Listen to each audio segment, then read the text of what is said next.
პროევროპული აქციების მონაწილე აქტივისტ უჩა ქემაშვილის მოსამართლე დავით თეთრაულმა დღიანი ადმინისტრაციული პატიმრობა შეუფარდა. ქემაშვილი პოლიციამ 27 მაისს თბილისში საპროტესტო აქციიდან დის სახლისკენ მიმავალ გზაზე ვარკეთილში კორპუსთან დააკავა. მას ბრალდება 73 მუხლით პოლიციელის მოთხოვნისადმი დაუმორჩილებლობას ედავებოდა. ადმინისტრაციულ სამართალდარღვევათა კოდექსის მუხლი როგორც ჯარიმას, ისე ადმინისტრაციულ პატიმრობას ითვალისწინებს. მოსამართლის მიერ განაჩენის გამოცხადების შემდეგ აქტივისტმა დარბაზში თქვა, რომ ქვეყანაში სასამართლო აღარ არის. უჩა ქემაშვილი ცნობილი ხნის სამართალდამცავი.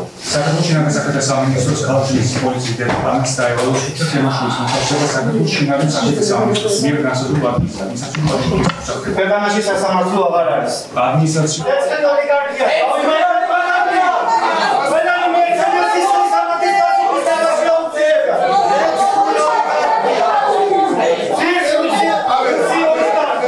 მანამდე უჩა ქემაშვილმა მისი დაკავების მომენტი გაიხსენა და თქვა, რომ მას პოლიციისთვის არანაირი წინააღმდეგობა არ გაუწევია. ანუ ესე იგი ბანკი და ყაჩაღები წინააღმდეგობას უწევდი. იქნებ ისიც იმაზეც არ თქვა.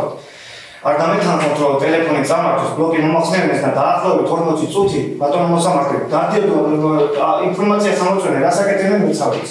მოვიდნენ ინფორმაციო ჩაცმულები, აი სულია თავი უფრო ბანდიტური დაჯგუფება მეგონა, სანამ შკოდას დავინახავდი დაბურუმინებიდანს. შავებში ჩაცმულები მოვიდნენ ბატონო მოსამართლე, მანქანის კარები გამიღეს და გადმოიყვანეს იქიდან. ეს მოხდა მაშინ, როდესაც ვიყავი რუსთაველის გამზირზე და იქ იყო ფილმის ჩვენება, თუ ის ოკუპანტები რას უკეთებდნენ ჩვენ დებს და ძმებს. ამის გამო დავუწვი მე რაღაცა ტერორისტული დაჯგუფების რაღაცა ძონძი, მე იმ დროშას ვერ უწოდებ, ჩვენი დროშა არის გუჯურიანი დროშა და იმის გამო მე თავსაც შევწირავ ამას ამ სიტყვების მიაც მწვენია და მოხდა ამის გამო ჩემი დაკავება ბატონო მოსამართლე. არანაირი დაუმორჩილებლობა, ვარ ნამუშევარი სახელმწიფო და სპეციალურ სამსახურში და ჩემთვის ძალიან ცნობილია ხა პოლიციის დაუმორჩილებლობა, რაც გამოიწვევდა.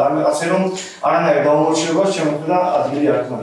დაკავებამდე 26 მაისის აქციაზე უჩა ქემაშვილი ალუჩას არიგებდა საღამოს გავრცელდა ვიდეო, სადაც ჩანს, რომ აქტივისტის ხელში ქართული ოცნების ცეცხლმოკიდებული დროშა უჭირავს. ქემაშვილის დაკავების შესახებ ინფორმაცია მისმა დამ ნინი ქემაშვილმა გაავრცელა. მისი თქმით, კორპუსიდან დაინახა, როგორ მიუახლოვდა მის ძმას 25-მდე ადამიანი. როგორც დაკავებულის და ამბობს, როდესაც ძირს ჩავიდა და გარკვევას სცადა თუ რის გამო აკავებდნენ მის ძმას, პასუხი არ მიუღია.